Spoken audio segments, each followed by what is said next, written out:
मतलब केवल यही है कि हम शिव को अपने भीतर उतार रहे हैं, हम भगवान शंकर को अपने भीतर लेकर जा रहे हैं। बस जैसे मित्रता और परिवार को, दोनों संबंधों को निभाने के लिए प्रेम का होना बहुत ज़रूरी है, स्नेह का होना बहुत ज़रूरी है, प्यार का होना बहुत ज़रूरी है।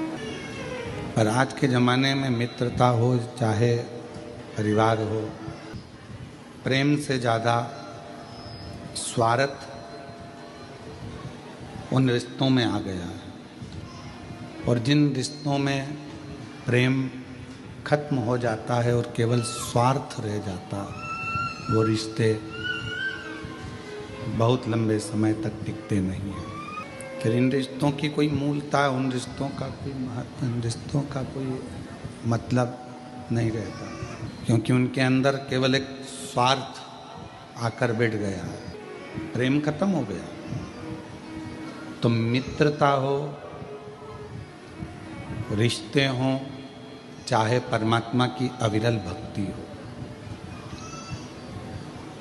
इनमें स्वार्थ नहीं होना चाहिए।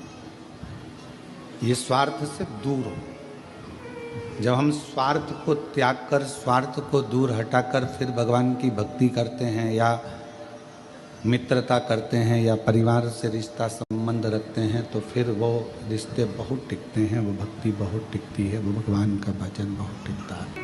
माँ जगत जननी जगदम्बा अम्बा पार्वती जी ने जितना भी तप करा, साधना करी, उपासना करी, भजन किया, कीर्तन किया, उसमें स्वार्थ माँ पार्वती जी का नहीं था।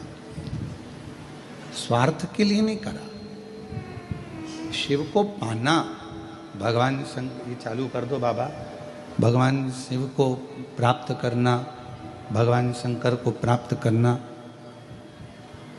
शिव को अपना बना लेना और पंच शिव के हो जाना, ये पार्वती जी का मूल था।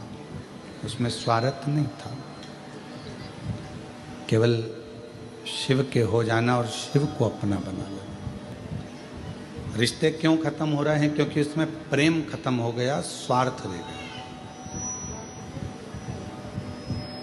मित्रता क्यों खत्म हो रही है? मित्रता में प्रेम खत्म हो गया, केवल स्वार्थ रह गया।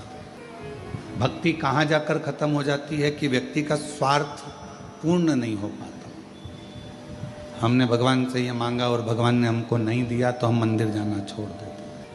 हमने भगवान से बहुत सारी लिस्ट बनाकर तैयार रखी और भगवान के सामने रख दी कि मेरा ये काम है, और भगवान यदि पूरा ना करे तो फिर हम भगवान का भजन करना छोड़ देते, स्मरण करना छोड़ देते। पर कभी विचार करो, अपनी एप्लीकेशन लगाकर रख दो, स्वीकार होगा तो ठीक है और स्वीकार नहीं होगा तो ठीक है।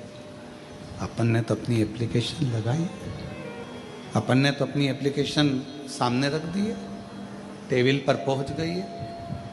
अब उसको वो स्वीकार करेंगे नहीं करेंगे ये उनके ऊपर निर्भर करता है। तेरे मंदिर में आना मेरा काम है और मेरी बिगड़ी बनाना तेरा काम। हम परमात्मा के मंदिर तक पहुंच गए, हम भगवान के दरवाजे तक पहुंच गए, हम भगवान की चौखट तक पहुंच गए, फिर वो दर्शन दिखाए ना दिखाए, स्वीकार करे ना करे, अपनाए ना अपनाए, ये उसकी मर्जी है।